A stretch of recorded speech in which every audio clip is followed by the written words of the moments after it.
Carlos, si yo te digo tío Enrique Ramos, ¿qué te dice el tío Enrique Ramos? Pues mira, me dice muchas cosas porque sin querer despertó en mí pues, algo que había ahí, que yo ni siquiera yo sabía, que era pues esa pasión por agarrar un volante de pequeñito en aquella época, cuando él me llevaba en su SEAT 600. Estamos hablando pues el año 68, 69, yo tendría 5 años, y en la finca familiar, en la finca de la familia, pues siempre que subíamos a la finca mi tío me llevaba, porque aparte era mi padrino, y me ponía en el ¿Hermano asiento, de tu madre? Hermano de mi madre, y además me ponía encima de sus piernas, ¿no? Y claro, para un niño pequeño con 4 o 5 añitos, coger un volante de un 600, que era mucho más grande que lo que tenemos aquí, pues los volantes de los 600 eran muy grandes para la época, no tenían dirección asistida. Y claro, y un chaval pequeño, un niño, sí, que en ese momento, digamos que dominaba algo, se le abría un mundo de fantasía, de pensar de lo que podía hacer, y bueno, pues eso, fíjate, fue ahí prendiendo. Me gustaba tanto que yo solo quería subir al campo con mi tío, ¿no? Pero era básicamente para que me subiera en los pies, en las piernas, y que finalmente pudiera conducir. Digamos que él te inyectó tu pasión. Sin querer, ¿eh? Siempre me lo ha dicho. Sí. Después de mayor me decía que se arrepentía porque no le gustaban las carreras y el peligro y todas estas cosas. Decía, solo tenía que haberlo hecho. Pero sí, fue un poco él el que desactivó el seguro ese, y la espita se abrió. Claro, porque, hombre, siempre cuando se viene uno al mundo, algunas condiciones trae consigo, ¿no? Pero claro, si se une la condición con la situación... Totalmente. Menudo cóctel. Además, había otra cosa que quizá, bueno, yo tenía la suerte de poder disfrutar, era que la finca era una finca de la familia, es una finca de la familia grande, con carriles propios, digamos que no estoy en un entorno... ¿Fue tu primer circuito? Claro, sí. De hecho, no en esa época, pero sí bastante después, cuando tenía ya 13 o 14 años, que sí, hacía ya cosas que ahora los pienso y digo, barbaridades, las típicas ya con 13 o 14 años. Así que... Claro. Fíjate qué contraste, porque tu tío Enrique, siendo hermano de tu madre María Dolores, qué contraste, ¿no? Porque tu madre, eso del motor todo lo contrario, y de la velocidad... Exactamente. No, y sin embargo tenía al tío Enrique, sí, que era el cómplice... De hecho, ella le echaba siempre en cara que yo me había dedicado después a las carreras por culpa de él. Has tenido la culpa. Y bueno, ahí no tuvo la culpa nadie, quizá la culpa la tuve yo, ¿no? En cualquier caso, porque la decisión la tomé yo, no me la hicieron tomar, ¿no? Pero sí, fue una transición complicada entre mi madre y mi tío, porque por una parte representaba para mí la libertad de poder coger un coche aunque fuera un niño, y por otra parte pues el problema de que no querían que cogiera ningún coche, precisamente por ese supuesto peligro de una actividad peligrosa. Y eso que, al margen de esa experiencia con tu tío, ¿otro antecedente familiar relacionado con el mundo del motor? Absolutamente ninguno. Nada, ¿no? Bueno, si pudiéramos relacionar algo que no lo es, mi abuelo, después de la guerra civil, pues se buscó... ¿Por parte de madre o de padre? De madre también. La madre de mi tío y de mi madre, el padre de mi tío y de mi madre, tenía camiones. Entonces, después de la guerra civil, pues se dedicó pues a hacer un poco de todo con los camiones. Tener un camión en los años 40 era algo... absolutamente espectacular. Entonces, bueno, sobre todo teniendo brazos. Claro, entonces, bueno, pues esos camiones yo ya cuando era pequeño ya no funcionaban, pero yo los veía en una cochera de mi familia. Eran unos BMC ingleses impresionantes para un niño de 8 o 9 años. Claro. Y ese recuerdo de ver esos camiones y estar allí siempre, querer subirme en la cabina para ver cómo eras, pues también te hacía soñar, y al final de la fantasía y del sueño se convierte en mucha realidad, y si eliges el camino correcto, evidentemente. Y a nivel de actualidad o de medios, ¿quiénes eran por aquellos años de tu más tierna infancia, por llamarlo así, los que dominaban en el escenario del motor. Pues mira, en aquella época, a finales de los 60, estábamos hablando de Jackie Stewart, no sé si te suena. Jackie Stewart, ¿no? Era el piloto escocés que fue 3 veces campeón del mundo, claro. 69, 70 y 71, era el piloto que llevaba un Tyrrell Ford. Y yo ya en aquella época, yo me acuerdo que me regalaron un Scalextric cuando yo tendría 8 años, y el Scalextric el coche era ese fórmula de Jackie Stewart. Toma. Entonces, bueno, pues ya empezaba a haber un referente, ¿no? Y ya me gustaban recibir regalos que tuvieran que ver con los coches. Un coche de policía teledirigido. Bueno, en aquella época no era teledirigido, era con cable, ¿te acuerdas? Que llevaba un cable, claro. Y unas pilas. Y el Scalextric eso sí que era el sueño de muchos niños. Yo me acuerdo, hablando de esos juguetes, ¿no?, teledirigidos o con el cable, había un coche que era Tiburón, Citroën. Sí, correcto. Un Citroën DS de los antiguos, de los Tiburón originales. Sí, claro, sí. Y tenía un cable. Me acuerdo perfectamente. Y tú ibas detrás, detrás. Es decir, el coche, el cable tenía 1 metro y no te podías alejar porque tenías que ir. Además, llevaba una pila gigantesca detrás, claro. Y la pila duraba media hora. O sea. Y luego, claro, ¿cómo ha evolucionado? Lo felices que éramos con ese cable. ¿Cómo ha evolucionado todo en el mundo de los juguetes relacionados con las motos, con coches? Todo teledirigido ya, todo. Bueno, incluso ya tú hasta los conduces porque te hacen coches de juguete que tienen su motorcito eléctrico, luces. De hecho, ¿Tú te imaginas Carlos Sedano con un coche de ese tipo? No me lo quiero ni imaginar. Si con todas las limitaciones que yo tuve, o que teníamos los de aquella época, pues he salido como he salido, pues no quiero ni pensar, ¿no?, si hubiéramos tenido la tecnología de hoy. Pero te digo una cosa también, quizá cuando tienes poco, aprovechas mucho mejor lo que tienes que cuando tienes demasiado. Entonces, eso le saca más partido, porque tu imaginación, tu sentido de lo futuro, tu esfuerzo, claro, para mí es mayor que si lo hubiera tenido todo. Seguro. Si hubiera tenido todo hubiera sido fácil. De hecho, yo te puedo decir una cosa, yo tengo un hermano 20 años menor. Ese hermano, cuando tenía esa edad que yo tenía con mi tío, con 5 o 6 años, pues yo le regalaba cosas que tenían que ver, y no tenían nada que ver con lo que yo tenía 20 años. Es decir, ya estábamos hablando de motos eléctricas para ir por casa, claro, vehículos de 4 ruedas eléctricos, que ya los conducía dentro, Carlos, de la casa. Con 20 años de diferencia, Álvaro, tu hermano, ¿no? Correcto. Pocas cosas se heredan. No, absolutamente todo nuevo. Y sin embargo, teniendo él todo eso, le gustaban mucho los coches, pero digamos que su mundo se abrió mucho más. Yo estaba muy focalizado porque en aquella época no teníamos muchas cosas diferentes que hacer. Es decir, si nos gustaba una cosa íbamos a ello. Claro. Hoy día tienes tanto que al final te cuesta decidir, y muchas veces, al no elegir tu camino correctamente, no haces nada. Es decir, haces muchas pequeñas cosas, pero ninguna interesante. En aquella época, bueno, pues no sé si es una ventaja, no, seguro, o es un inconveniente, pero para mí fue una ventaja. Seguro, porque si no tienes todo o tienes poco, ganas en imaginación. Totalmente, vamos. En tu universo. Totalmente. Mira, yo te puedo decir una cosa que hago mucho y que recuerdo mucho. Mira, hablando de universo. Esa foto. Eso es poco. Eso es en el Ejido, en el campus del Ejido, sí, delante de lo que era el antiguo colegio de peritos. Nosotros vivíamos muy cerca, vivíamos en calle Madre de Dios, y subía, mi abuelo me llevaba ahí, y ahí tengo yo 3 años. Y yo recuerdo que me llevaba la bicicleta, todo, pero siempre decía a mi abuelo que no se olvidara del casco. Anda. Que el casco lo tendría que llevar yo siempre. Que no era obligatorio, no, por supuesto que no, era un juguete, no era ni siquiera un casco de verdad, era un casco de juguete, pero yo ya con 3 años quería llevar mi casco. Qué bueno. Que aquí, fíjate, después está aquí, lo tenemos aquí, el que ha llevado tantos años. Y eso que tú vienes al mundo en una familia normal, malagueña, normal, una familia de tu padre Carlos, de clase media, decir, empleado de banca, tu madre María Dolores, tu padre meliense, ¿verdad? Mi padre es de Melilla, correcto. Tu madre María Dolores de Vélez Málaga, de ahí el tema de la proximidad. La conexión con la familia y la finca, sí. 5 hermanos. Somos 5. Tú el primero, y luego María Dolores, dándole nombre a tu madre, Esther, Belén y Álvaro.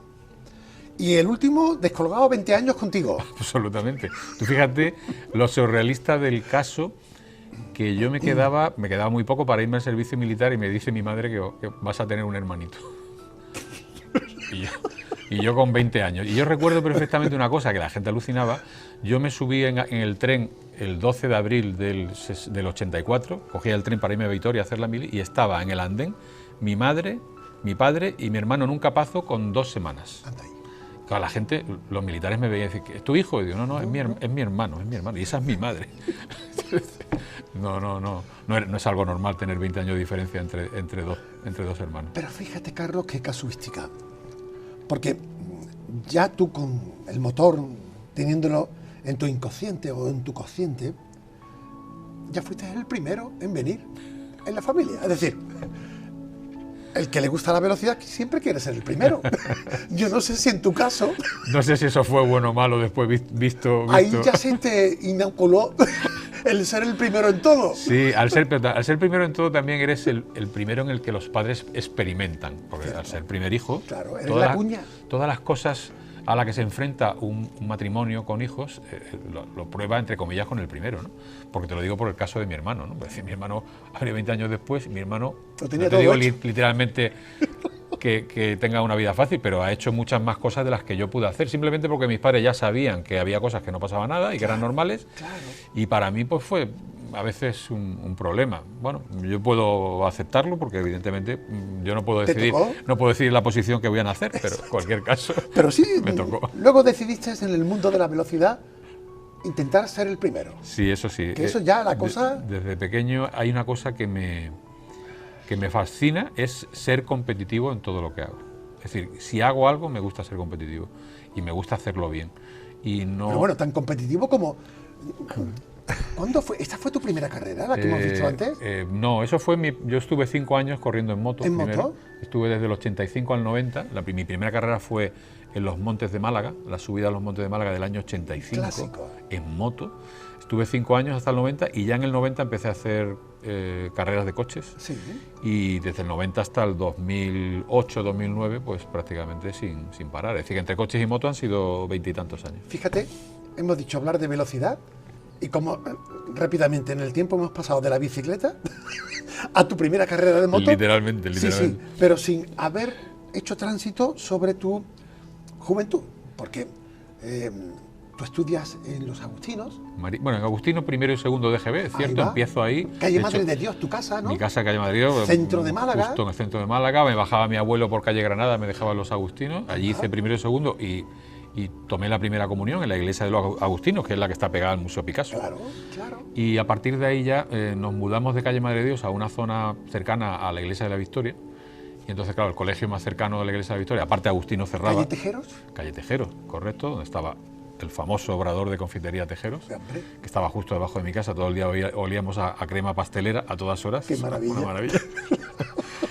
Pues al final pasé a Maristas a partir de tercero y ya hice todo el colegio hasta que me fui del colegio en Maristas, que para mí es, bueno, sigo teniendo un recuerdo aún hoy día maravilloso. De hecho, fíjate una cosa, que ahora es más normal, pero hace casi 30 años no era normal. Nos reunimos los de mi clase, es decir, aquellos compañeros que somos compañeros desde primero de GB, nos reunimos en mi casa cada año, desde hace...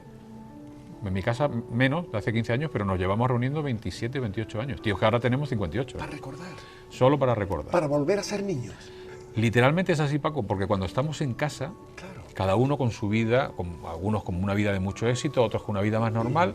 Sin embargo, cuando nos metemos allí, nos quitamos, digamos, ese traje de éxito o tal, y empezamos a recordar cosas de cuando estamos en clase, a veces barbaridades que hacíamos, las tonterías y tal, y estamos ahí tíos de 50 y tantos años diciendo, ¿te acuerdas el día que no sé cuánto, que tal? Y con esto y con aquello. Y nos lo pasamos maravilloso.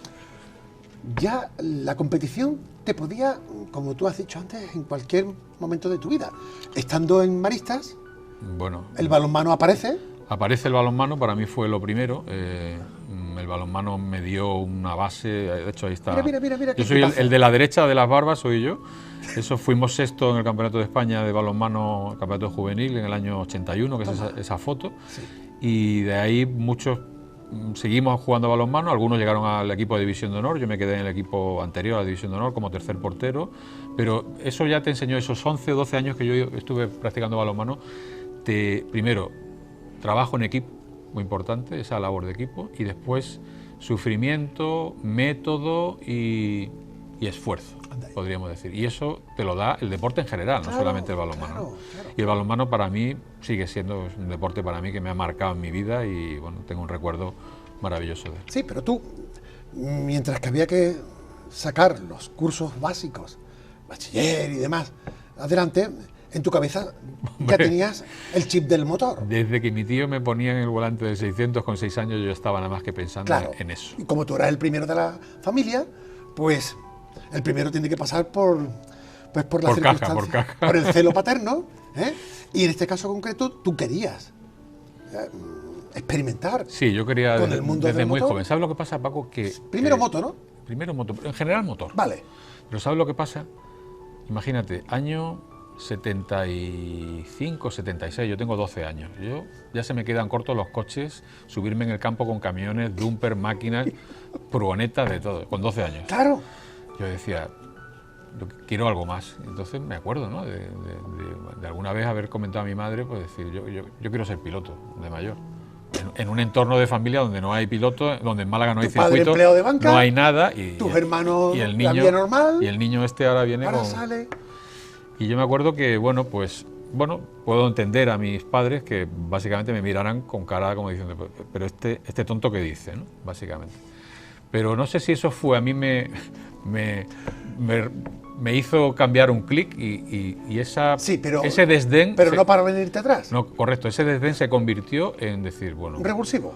Totalmente. Pues totalmente. sí. Y desde entonces, entre comillas, de manera, no te digo secreta, pero siempre he ido formándome en eso que tuviera que ver con el motor. Y no solamente de la competición, sino intentar saber y comprender cómo funcionaba todo, en estudiar en aquella época Mecánica ya también. manuales de mecánica, de tragármelo todo, todas las revistas, de conocer el mundo, que me ha servido, fíjate, lo que son ahora, porque llevo 35 años precisamente transmitiendo cosas que tienen que ver con el motor. Pero claro. Y eso ya lo tenía yo con 12 años, ya estaba yo en ello. Tu madre María Dolores dice, si tú lo quieres, Te lo buscas tú. tú te lo buscas. Evidentemente. Porque dijo, hasta los 18, por supuesto, no vas a poder, que era Porque aquí la no mayoría, hay- la mayoría de edad. Hay poquito dinero y el dinero que hay, Aunque lo hubiera habido, ella me dijo que antes nati. de los 18, nada. nativitati. Y Carlos se pone a trabajar. Sí, claro, evidentemente no era compatible un sueño, por lo menos un objetivo, como es el caso del motor, porque si eres atleta te pones un pantalón corto y oye, tu capacidad física es la que va a demostrar si vales o no, pero en el mundo del motor ¿Cómo tú lo puedes ser demuestras? un gran piloto, pero si no tienes medios, es decir, un coche y dinero para que funcione, no haces nada. Entonces, claro, yo pensé con 18 años que yo ir a la universidad pues se alejaba un poco digamos, del proyecto que yo tenía de vida, ¿no? Y tomé una decisión arriesgada y en ese momento pues dejé de estudiar y me fui a trabajar, Claro, básicamente. la estrategia era, hay que trabajar Mucho. para tener dinero, Mucho. claro, Imagínate. y con el dinerito que tengamos puedo ir experimentando sobre mis ilusiones de cara a la velocidad, de cara al motor. Totalmente. Había que maximizar ese dinero, ¿no? Porque Claro. claro, yo empiezo con las motos porque las motos es lo más cercano y también lo más barato. Fíjate, ese es mi hermano y yo, y ahí tenemos los dos. pues Álvaro eso. y tú. Sí, eso fue hace ya 20 años, en 2004. Eso fue en Jerez 2004 y ahí mi hermano tendría 18 y yo tenía pues 38. O sea, Tú ya ahí eras piloto, claro. bueno, yo llevaba ya muchos años Estamos ahí. en Jerez. Ahí digamos que está en mi parte final, es decir, eso es 2004 y yo acabo de pilotar en 2008. Claro, pero hasta llegar a Jerez, como estábamos antes, tú te tenías que ingeniar la manera de optimizar el poquito dinero que ganarías. Totalmente. ¿Siendo qué? ¿En qué trabajabas? Bueno, yo trabajé muchos años en una empresa muy querida en Málaga, que es Inmobiliaria Echeverría, es una constructora que ha estado muchos clásico años también, claro. haciendo de todo, construyendo prácticamente barrios, que al final se les llama con el nombre de la empresa. Y bueno, pues yo empecé allí pues como auxiliar administrativo, prácticamente haciendo de todo. ¿Te acuerdas quién te introdujo en la empresa? Sí, sí, perfectamente. Mi tío trabajaba allí, Ah, tu tío... mi tío Enrique. Y dijo, bueno, si el niño no quiere estudiar, pues ya haremos... De nuevo, parda. haremos que pueda vivir. Tu madre tiene que tener una esquina a tu tío. Así que eso ocurrió. Y hubo tiempo, ¿no? Sí, estuve casi 20 años allí. Y casi 20 años, una época muy bonita. Hice de todo, aprendí mucho. Dentro de la inmobiliaria pues estuve en el departamento de ventas, en el departamento Pasaste de, casi por todos los de administración. departamentos. Y aparte, a mí me gustaba ir a por muchos sitios porque aprendes de muchas cosas distintas. Y a mí me encanta aprender de muchas cosas distintas. Lo que pasa es que llega un momento en mi vida en el que ya había hecho esas cosas, yo veía que no podía avanzar ya. Es decir, que yo quería ir a más. Entonces me arriesgué. En el año ¿Diste un salto? 2000 dije, y además estaba perfectamente, ganando dinero y tal. pero dije, me voy a poner por mi cuenta y ¿De lo que tú ganabas, cuánto presupuestabas para tus ilusiones? Pues mira, te explico, yo lo hacía de otra manera. En vez de decir todos los meses dedico esto al coche, yo a lo mejor estaba 2 años ahorrando y al tercero me lo gastaba en esa temporada. Y a lo mejor me duraba 1 año y medio para correr 1 año y medio. Después estaba otros 3 años sin correr y volvía al siguiente. Es decir, porque se precisaban cantidades. Sí, sí, sí. Eso de pequeñas dosis. No, yo recuerdo, por ejemplo, es que eran pesetas. El primer presupuesto que yo tuve en el año 90 o 91 eran unos 2 millones de pesetas. 2 millones de pesetas, pues en aquella época no sé cuántos euros son ahora. ¿Y cuál fue tu primera inversión con tu dinero? Con mi dinero, pues mira, fue una carrera de motos. Fue una carrera de motos y fue alquilar una moto a un equipo y con ella corrí en una foto que se ha visto hoy en el año 88. Anda. Corrí el Campeonato de Andalucía con una Yamaha FZR 600 que me pagué de mi bolsillo. ¿Y cómo entrenabas? Pues el mismo fin de semana de carreras, el día antes se hace unas tandas libres de entrenamiento y te vas allí, pero a lo mejor hasta dentro de 6 meses no vuelves a ir. Ese era el entrenamiento. Y el día a día, es decir, en ir en moto por la calle, aunque no sea lo mismo, pero por lo menos el tacto de moto, del neumático, lo tiene mejor eso que ir andando por la calle, ¿no? Así que claro. Sí, todo no es como ahora, ¿no? Que muy doméstico. Claro, los pilotos de ahora tienen suerte de que tienen tandas para entrenar en circuito cuando quieren, aunque hay que pagarlas también, evidentemente. Porque además por entonces no había circuitos. Es que y menos en Málaga, ¿había algún circuito de kart? Es que no había ni en Andalucía. Mira, ahora en Andalucía tenemos 5 circuitos. Pero Jerez se inauguró en el año 85. Cuando yo empecé a correr los montes de Málaga, ese año, en diciembre, se inauguró el circuito de Jerez. ¿El circuito andaluz? El primero, y ahora hay 5. Qué bueno. ¿En Málaga alguno homologado? En Málaga, Ascari, el circuito Ascari que hay en Ronda, no es un circuito homologado para la competición, es un circuito muy especial, pues un circuito que es una finca privada, se utiliza para eventos, para rodaje de vehículos, de spots publicitarios, para presentaciones de marcas, no para competición. Correcto. Pero bueno, he estado allí, he competido allí y he estado de instructor en ese circuito también, siendo instructor a terceras personas. Total, que estando en la inmobiliaria Echeverría, tú vas desahogando tus instintos sobre el mundo del motor, pero llega, como bien decías antes, al momento, a los 20 años de estar trabajando ahí. A los 20, 19 años y medio, sí. Yo he tocado techo, yo estoy harto ya de vender pisos, Sí. o de gestionar pisos, y había que volar o rodar.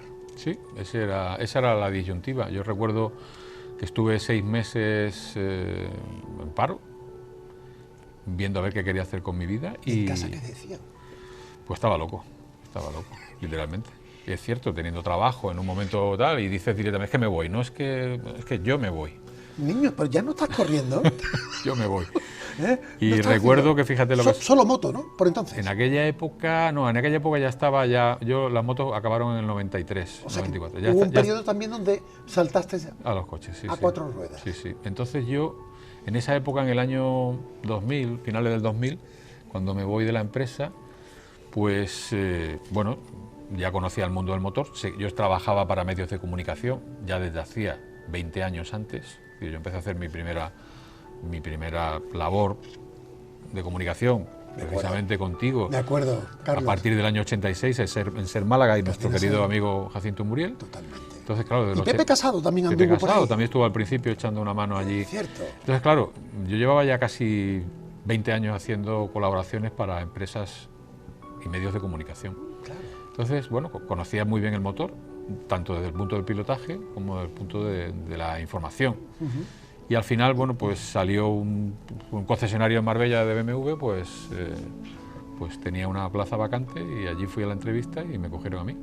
Empecé allí en ese concesionario como jefe de ventas y bueno, estuve ya unos años dentro del mundo de los concesionarios en Málaga. Cambiaste de trabajo no solo para dedicarte más al mundo del motor, desde la afición, sino desde la profesión, acercándote, siendo profesional de los concesionarios. Correcto. Sí, porque era digamos, estar mucho más cerca que en una empresa constructora de pisos, evidentemente, en lo mío, y bueno, y digamos que también entendiéndose más tu forma de ver el mundo del motor. Lo único que pasó es que el mundo de la competición, el mundo de la venta de los coches es tan competitiva que al final realmente no puedes poner mucho de ti. Solamente te dicen, tienes de objetivo este mes que vender 80 coches, véndelos.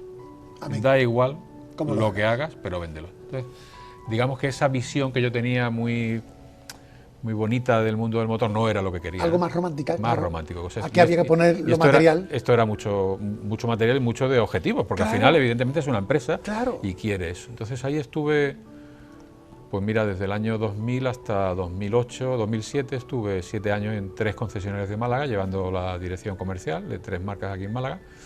Y también llegó un momento que, estando bien, también dije, A ti, la rutina... esto no es lo que a mí tal, yo no creía tal, y al final... Fíjate que tú serías un chollo, entiendo yo, para los concesionarios. Sí, porque conocía muy bien Ahí voy. el producto, Porque conocía muy bien todo. compaginabas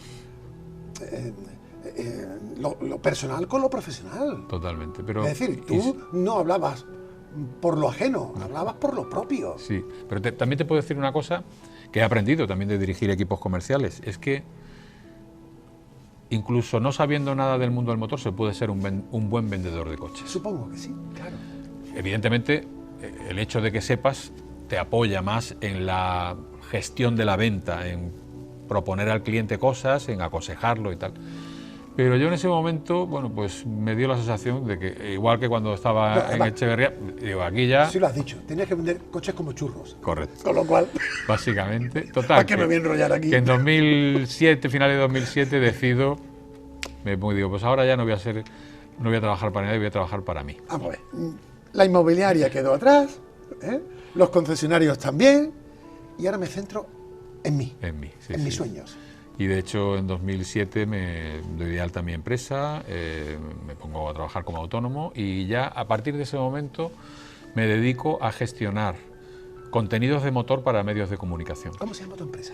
Aquí está, Driver Press. Driver Press. Entonces, esa empresa, para mí, además es un nombre que yo tenía pensado desde hace muchísimos años, que estamos hablando hace 30 años, yo decía, qué bonito es ese nombre si un día significara o sirviera para algo, ¿no? Fíjate lo que son las cosas, ¿no? Qué bueno. Driver Press, driver que es de conductor en inglés, o de Claro. conducir, y press es de prensa, ¿no? Qué bueno. Y entonces, a partir de ahí, empecé a trabajar en medios de comunicación, yo, digamos, creaba esos contenidos de motor, y esos contenidos de motor pues los vendía o llegaba a un acuerdo con medios de comunicación, como pueden ser Punto Radio, Onda Cero, COPE, Canal Málaga, 101 Televisión, prácticamente por todos los Claro, sitios. porque perfectamente dominabas Claro. la competición. Es el círculo cerrado Claro. al que yo quería llegar después la de muchos años. competición más la comercialización, las marcas, los concesionarios, la formación también. También, porque sigo haciéndola, de hecho sigo haciendo formación a empresas que tienen que ver una parte con comunicación, que ha sido también uno de mis pilares durante muchos años, Claro. y la otra parte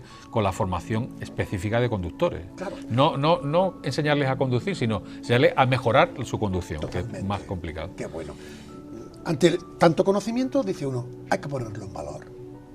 Y además, en Málaga por entonces, el mundo de la comunicación del motor, Bueno, bajo mínimos, ¿no? no era un mundo muy específico, de hecho yo te puedo decir que soy el único que vive de eso, no en Málaga, sino te podría decir que de Madrid hacia abajo, ¿no? Es decir, no creo que haya muchos que hayan dado el paso de decir, vivo exclusivamente de eso. Evidentemente tengo que abrir mi campo, es decir, no es una cosa Claro. de decir, dentro de ese entorno de Driver Press hay muchas cosas que puedo hacer, de hecho en este momento retransmito para televisión carreras para televisión española, he estado con Teledeporte con Paco Grande retransmitiendo campeonatos europeos como comentarista, retransmito para la Federación Andaluza los campeonatos de circuito, los de karting, soy el responsable de comunicación, entrega de premios y prensa de muchas pruebas de los campeonatos de Andalucía, de que estoy casi cada fin de semana, y además mis programas del motor, tanto en radio como en televisión. Ya un clásico. Como colaboraciones. Entonces, bueno, pues digamos que ahora visto hacia atrás yo veo a mi tío, veo ese 600, veo cuando yo me leía los catálogos de los coches, cuando mi padre, me acuerdo, compró un R12, yo tenía 9 años o 10, Sí. ese catálogo me lo llevaba yo y me lo leía y lo grababa en un magnetofón, ¿te acuerdas del Philip ese que Sí, se le daba sí. hacia adelante? Y lo grababa para oírme mi voz, para ver cómo lo hacía. Ay, qué bueno. Eso tendría yo 9 años, 10 años. ¿no? Entonces, todo eso lo miro ahora hacia atrás y digo, yo ya estaba trabajando Sí. de manera sin saberlo en lo que ha venido después, Había unas evidentemente. evidencias claras. Sí, he sido muy autodidacta siempre. Es decir, yo siempre he intentado fijarme en quién lo hace bien para decir, pues yo quiero hacerlo como ese.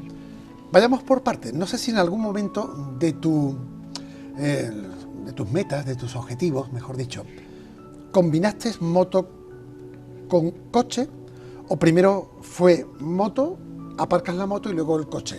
¿Hubo una polivalencia en algún momento? Sí, fue una locura un año, que fue mi último año de motos. Un tránsito. Fue el primero de los coches. Anda, qué bien. Es decir, la temporada de 1990 yo hice el Campeonato de España de Resistencia en moto, que eran pruebas de resistencia de 9 horas. ¿Con qué moto? Con una Honda CBR 600. Anda.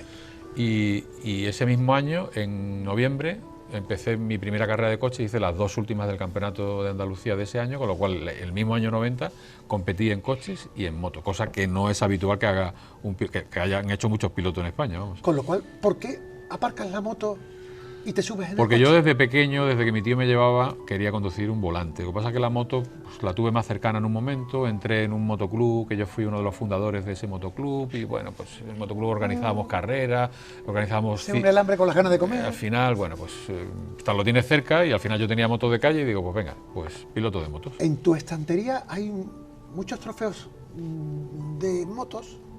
Muchos, sí, también hay algunos de motos, sí. ¿Cómo cuáles?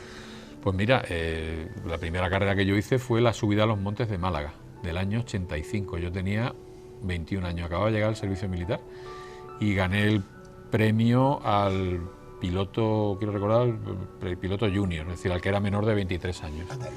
Y después en el 86 volví en esa competición con otra moto, Anda. que fue la última que se hizo en Málaga, el último monte de Málaga de moto fue el 86.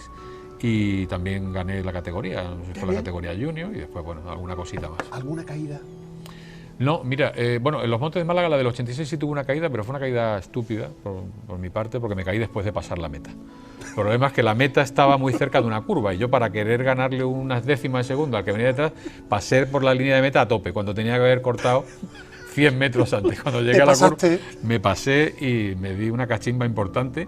Afortunadamente solo se me luxó un hombro, pero me podía haber hecho mucho daño. Claro, el mundo del motociclismo yo creo que fue en parte un aterrizaje, y ya luego hablaremos el porqué, lo del aterrizaje, que también tiene que ver con los aviones, para recalar en los coches. Claramente. Yo siempre tenía porque donde tú cuajas más es en el mundo de las 4 ruedas. Mi cabeza era el coche desde siempre, sí. Empecé en el año 90 con un Alfa 75, con la ayuda de un concesionario malagueño y una persona en concreto, Juan Manuel Sánchez de los Ríos, que me echó una mano para competir, y con ese coche aprendí muchísimo. ¿Ahí estabas ya en la mobiliaria? Ahí estaba en mobiliaria, sí. Claro, No, de hecho, la mobiliaria llevaba ya casi 9 o 10 años. Sí, o sea, que de lunes a viernes a vender pisos o a gestionar pisos, y de viernes, sábado y domingo... Lo que se podía de competición. Ahí va.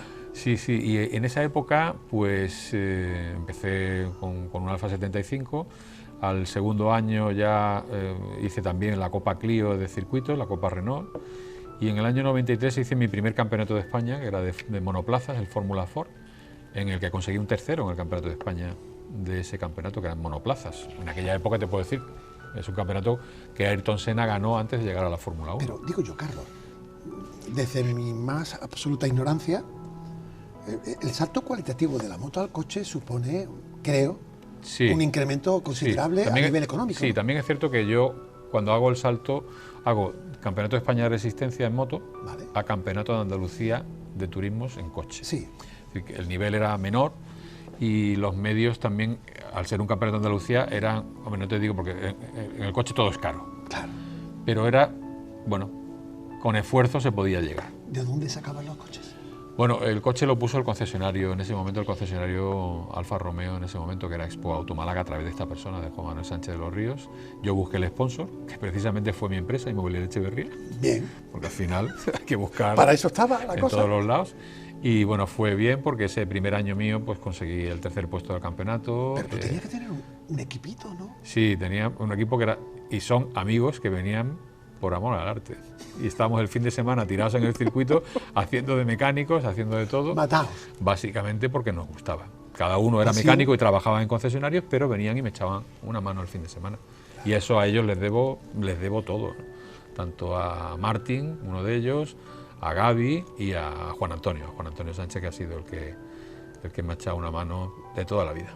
Ahora se me ha venido a la cabeza el nombre que también podíamos acuñar a este momento: pasión por el motor. Sí, ¿verdad? total. Porque lo tuyo es pasión. Sí, es mucho más, es mucho más. De hecho, alguna vez te lo he dicho, El programa que yo tengo en este momento en Antena se llama Conduzco yo y define mucho un poco esa pasión, ¿no? ¿Dónde lo tienes? En Canal Málaga Televisión, Canal Málaga Televisión. Porque tú has pasado por muchísimos sí, medios. mi primer programa fue en PTV. Fíjate. Hablamos, primer programa de televisión. Claro. Fue en PTV, que en aquella época no se llamaba ni PTV, era Procono. Procono. En el año 88, hace 36 años, Paco. Sí, sí. 36 No había años. coches eléctricos. 36 años. De ahí, bueno, estuve en la antigua Málaga Televisión, hice colaboraciones aquí en Canal Costa del Sol a mediados de los 90, Claro. estuve en 101 Televisión, en Popular Televisión y Onda Azul y ahora Canal Málaga.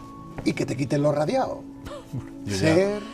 Y por supuesto, Onda he pasado Cero, por todas las grandes, Punto Ser, Radio. Onda Cero, Punto Radio y COPE, por las 4 grandes. Es decir, que si yo calculo 36 años y prácticamente todos los años he tenido algo, que eran programas prácticamente semanales, pues Sí. calcula 36 años por 52 semanas al año, pues imagínate.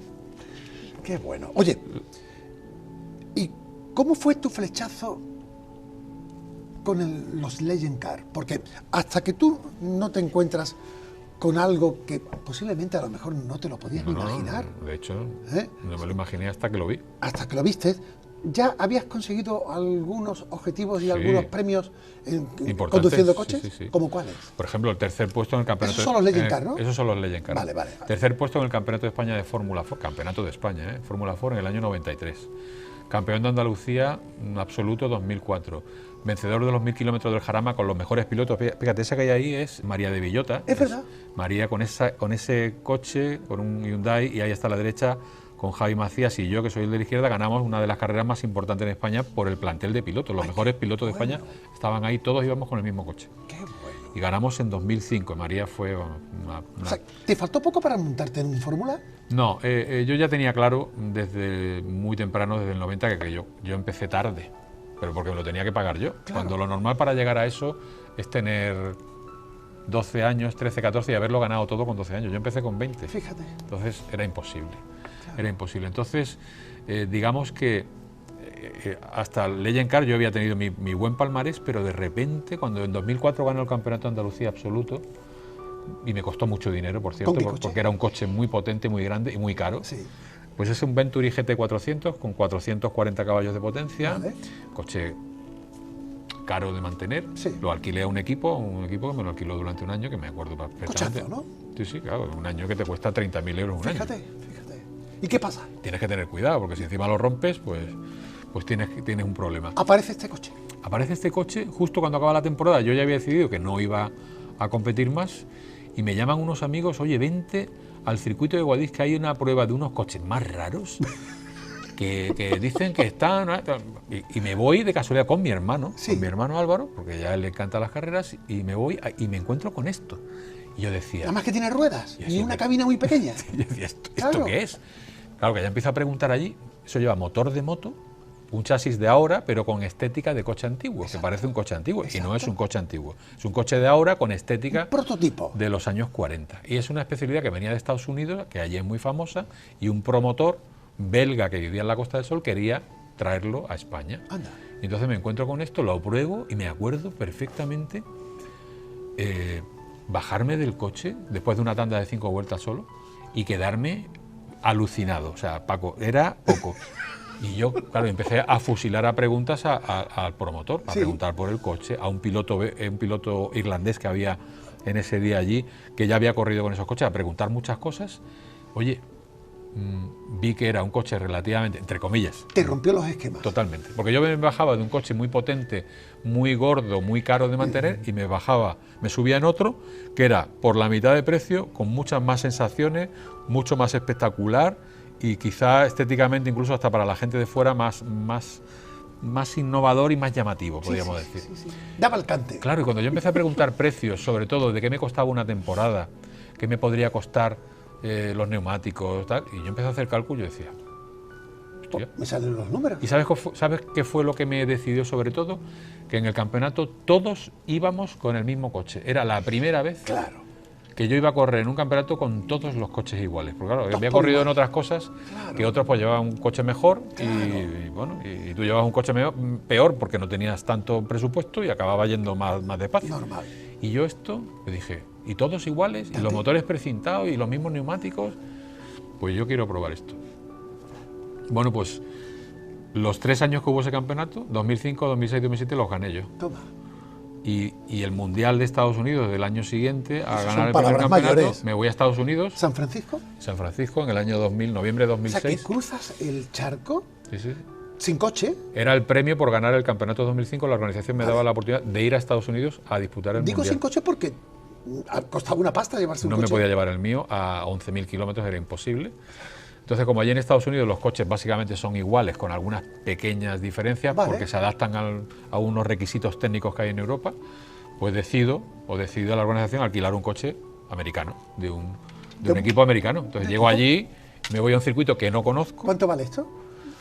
Pues lo que era el alquiler del coche no era muy caro. El fin de semana me parece que era Sí, pero tú llegabas allí diciendo... Sí, unos 4.000 euros. ¿Alquiláis el coche? 4.000 euros un fin de semana. Y cuando- Estamos hablando hace 17 años. Sí, y cuando tú dices, es que vengo a correr el campeonato del mundo, fliparían, ¿no? Sí, sí, sí. Claro, se presenta allí un español. ¿Dónde está eso? Porque claro, 180 tíos en un campeonato en Estados Unidos donde corren 5.000 tíos con ese coche. Y allí- llegan a la final los 180 mejores. Claro. Y venían los campeones de algunos países europeos. Allí un poco como asustados Sí, todos. sí, sí, claro, sí. ves allí aquello, circuito que no conoces, un coche que no es el tuyo, tíos que están allí y tal. Dice, bueno, me van a dar la del pulpo.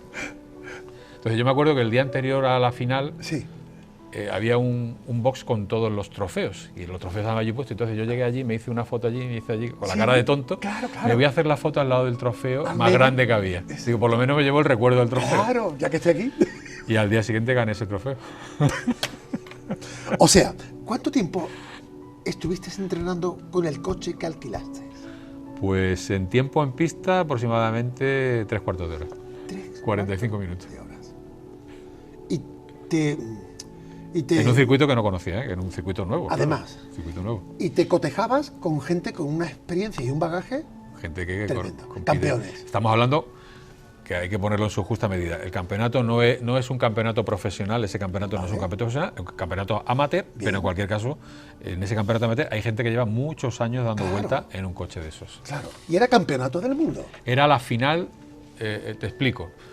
Esto se llama la final mundial. La final mundial significa que en todos los países donde se celebran Legend Cars, donde hay campeonatos, los campeones pueden ir allí a correr la final mundial. Qué bueno. Entonces tiene un rango, se llama de final mundial. Claro, claro. Entonces, claro, íbamos campeones de belgas, finlandeses, ingleses, irlandeses y españoles, que eran los 5 o 6 países que se corrían. Entonces yo iba pues, como uno más. Sí. Muy humildemente, evidentemente. Pero creo que algo pusiste, ¿no? Dentro del coche. Puse esto que tenemos aquí. Ah, o sea que lo que te llevaste Claro, fue el volante. Yo dije, mi coche no me lo puedo llevar, pero por lo menos quiero sentir que tengo mi coche. Entonces, como el volante lo tenía, pues llegas allí, le pones el adaptador americano y se acabó. ¿Y de dónde venía este volante? De mi coche español, con el coche con el que ya había ganado pues el campeonato de España del año anterior. Qué bueno. Y ese volante pues me acompañó, y este casco, es decir, también estuvo O ahí. sea que en tu equipaje, al margen de que llevarías algún mono, Sí, de por conducción, supuesto, el claro, mono de carrera. el casco, que ya era un casco de campeón, ¿no? Correcto. ¿Y el volante, de dónde lo sacaste? Era de mi Legend Car, el español, mi Legend Car español, del que simplemente particular tuyo. lo quité de aquí, de mi coche español, como no me podía llevar el coche entero, digo, me llevo una cosa, porque los pilotos somos muy delicados con el tema del volante, Sí. porque ya nos adaptamos a uno y con él sentimos las cosas de una manera muy específica.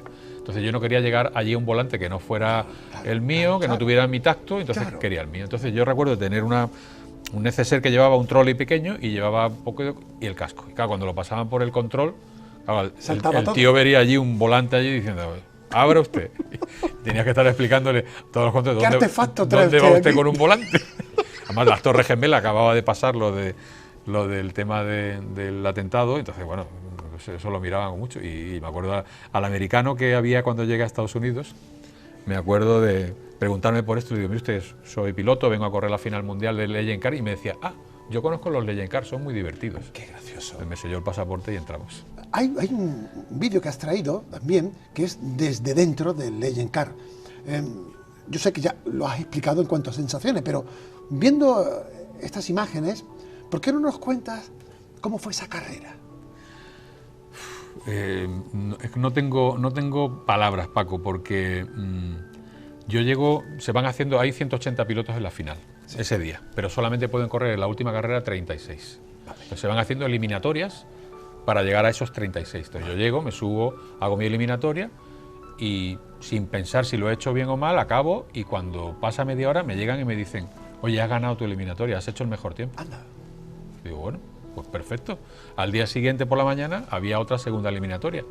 En esa segunda eliminatoria la vuelvo a ganar, quedo primero de la carrera, con lo cual ya estaba en la final.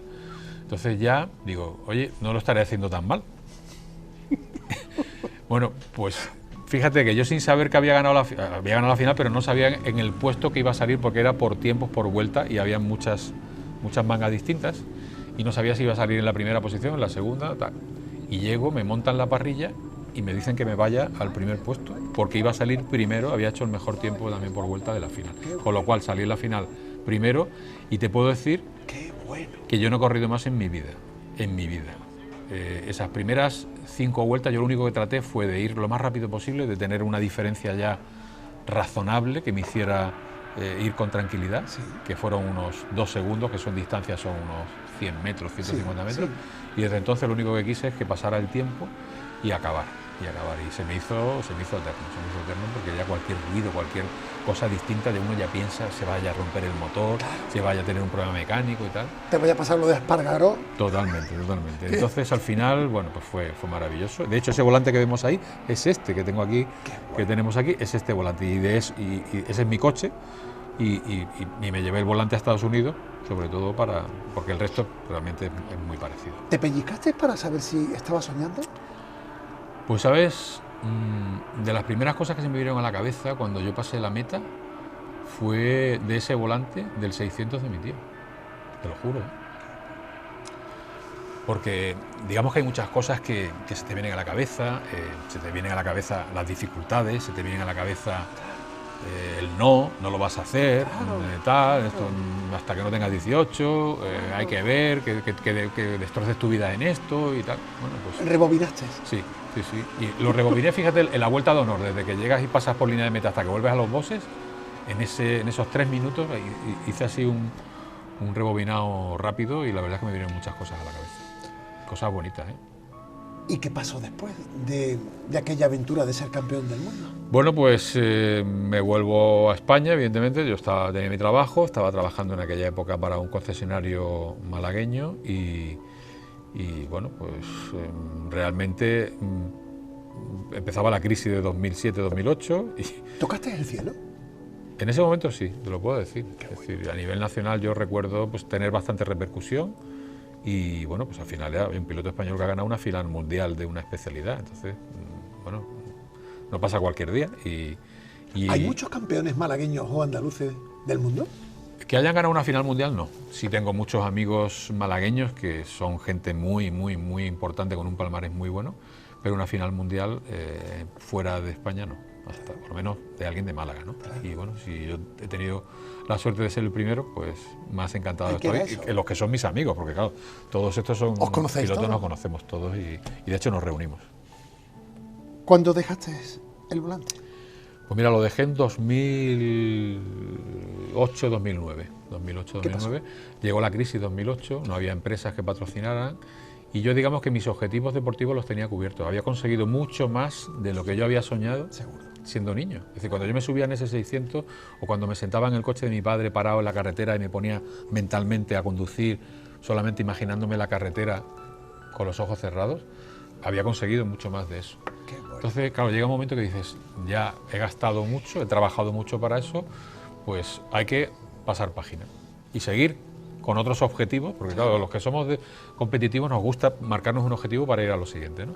Y en 2008 decido que ya es suficiente, que he conseguido lo que quería, y básicamente pues empiezo otras cosas. Me meto en la Federación Andaluza de Automovilismo, estoy como presidente de la Comisión de Circuitos, empiezo a ayudar a gente a competir, claro. Es decir, lo que yo había hecho de joven. A aportar tu experiencia. Ayudo, estoy de instructor en varias escuelas de marcas de coches, siendo instructor para clientes en conducción deportiva, en conducción segura, claro. Y desde entonces, bueno, pues ya me lanzo al mundo de la comunicación de manera profesional, lo que antes hacía de una manera menos interesada, pues era mi forma de vida ya. Claro, Entonces, claro. Pero bueno, no quiero pasar por alto de que también el motor de la aviación o de los aviones también te sedujeron. yo siempre quise ser piloto de avión desde pequeño, pero claro, tenía dos cosas: o ser piloto de avión, Es que de ya- línea aérea, o ser piloto, ahí está, o ser piloto de coches de carrera, ¿no? Sí. Pero las dos cosas no las podía hacer, y menos si me las tenía que pagar yo. Claro, claro. Entonces, evidentemente, bueno, pues aparqué lo de ser piloto porque no podía, no, era imposible. En aquella época era mucho dinero lo que había que gastar, era una formación privada, Claro. exclusivamente, pero siempre lo tuve ahí.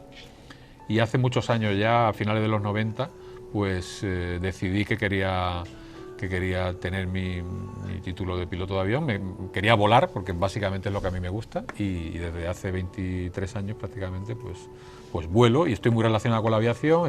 Pero ahí no compites. No, ahí no compito. Son vuelos lúdicos, se llama.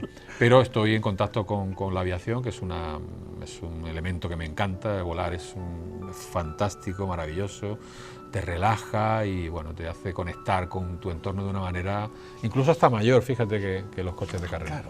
Oye, por ser muy actuales, ante las circunstancias que hoy rodean al mundo del motor, sobre los precios de los combustibles, sobre el cacao que hay en cuanto a los tipos y modelos de coches o de motores, esto nos ha complicado mucho, Carlos. Sí, se va a complicar mucho más. ¿Tú crees? Se va a complicar mucho más. Lo que pasa es que si tenemos suerte tú y yo, los de nuestra generación, igual no lo vemos. Porque dentro de 20 años esto va a cambiar mucho. Es decir, esta parte romántica del mundo del motor se va a perder. Es decir, el coche no será algo romántico que se unía a la movilidad, al conocimiento de culturas, de personas, de espacios, de sitios. Se va a convertir simplemente en una herramienta más de trabajo o de comunicación.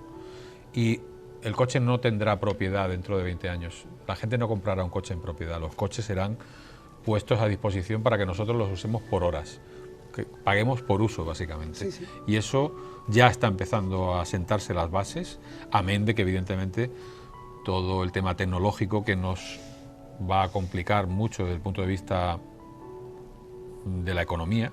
Yo lo digo de esa manera porque la decisión de los objetivos climáticos que hay para los coches, que me parecen correctos que se sigan, pero no en los plazos que se quieren seguir, es una decisión política, no es una decisión técnica, y creo que va a ser muy costosa en economía, socialmente y por supuesto en sensaciones, porque un coche eléctrico y un vehículo pues no tiene esas sensaciones que te transmite el ruido, el olor, el calor, las vibraciones. Bueno, pues será algo distinto. Evidentemente siempre pensamos los que somos mayores que todo lo de otros tiempos fueron mejores, ¿no? Yo evidentemente lo voy a pensar así porque me ha tocado vivirlo, como claro. Lo pensará dentro de 30 años otra persona y dirá que vaya tontería eso de los motores de gasolina y diésel, ¿no? Cierto, claro. Lo que pasa es que, claro, yo no sé, a nuestra generación que hemos vivido pues desde esos vehículos sin dirección hidráulica, como los camiones que había en Puerto Sí, el de mi abuelo Finca, no tenía. Claro, a hoy a que tienen inteligencia artificial, Totalmente. a que están casi robotizados. Cámaras automáticas que pueden guiarlo con conducción autónoma. Exacto, que no hacen ruido, que te hablan y tú les hablas. Sí, yo pruebo muchos coches y cada vez que los pruebo me pasa una cosa. Yo siempre, y sobre todo los pilotos lo tenemos muy desarrollado, digamos que nuestro trasero, nuestros glúteos hacen sentir la carretera y nuestros dedos son como el cuerpo de una persona cuando lo tocas para sentir cosas. Eso en los coches modernos ya no existe. Es decir, tú cuando tocas el volante no sientes la carretera, estás desconectado de ella. Claro. Cuando te sientas en el asiento de un coche tampoco sientes un poco la parte del chasis y los amortiguadores. Entonces, bueno, digamos que esas sensaciones que son muy bonitas, que te entrenan a hacer cosas, pues ahora no te entrenan a nada, simplemente te desplazan de una manera cómoda, eso sí, pero con una ausencia total de unas sensaciones que para mí, como niño, cuando tenía 9, 10 años, han condicionado mi vida totalmente. Claro.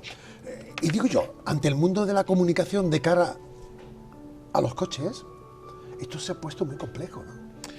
Bueno, tan complejo como que cada vez me agrada menos dentro de mis programas de motor hablar de tecnología, porque es que al final la gente está tan confundida Claro. que lo único que puedo dar es un consejo, pero no indicar una tendencia, porque es que todo está cambiando Exacto. cada mes. Claro. Hay tantas cosas nuevas, hay tanto que opina o tantas posibilidades para que vayamos por un camino o por otro, que hay veces que yo hago formación a gente que lo que he dicho en un curso dentro de 2 meses no me sirve, porque ha cambiado todo. Entonces, yo creo que en eso vamos a perder, pero claro, si el que venga en la próxima generación no conoce lo que teníamos, tampoco le va a importar mucho, sinceramente, porque bueno, es como si yo llevase el coche de mi abuelo, el camión de mi abuelo de hace 50 claro, años sin dirección asistida, pues pensaría, vaya tontería que hacía mi abuelo o los conductores de mi abuelo cuando tenían que conducir eso de esa manera, cuando hoy día hay una dirección hidráulica que lo facilita todo. Pues ¿qué va a pasar dentro de 40 años? Que ni siquiera vamos a tener que conducirlo, van a conducir por nosotros, las máquinas. Y máxime cuando te van diciendo que bueno, que hay que ser sostenibles. Eso de entrar en los centros urbanos, no. Porque tienes que dejar el coche De hecho, ya está prohibido a partir del 1 de enero del 2023. Es decir, ya las ciudades, ya es una normativa europeas que tengan más de 50.000 habitantes tendrán que definir un área de bajas emisiones y tendrán prohibida la entrada vehículos gasolina anteriores al año 2000 y vehículos diésel anteriores al año 2006. Y eso hay muchísimos que no van a poder entrar en Málaga. Es decir, que llegas al Palo o a la Plaza de Toros y no puedes pasar y tienes que dejar tu coche, o si pasas, una cámara tele, como pasa en Madrid, Claro. y te multa. Te van a fichar. Y eso es real, es decir, que eso no es dentro de 10 años, eso es dentro de un año. Y digo yo,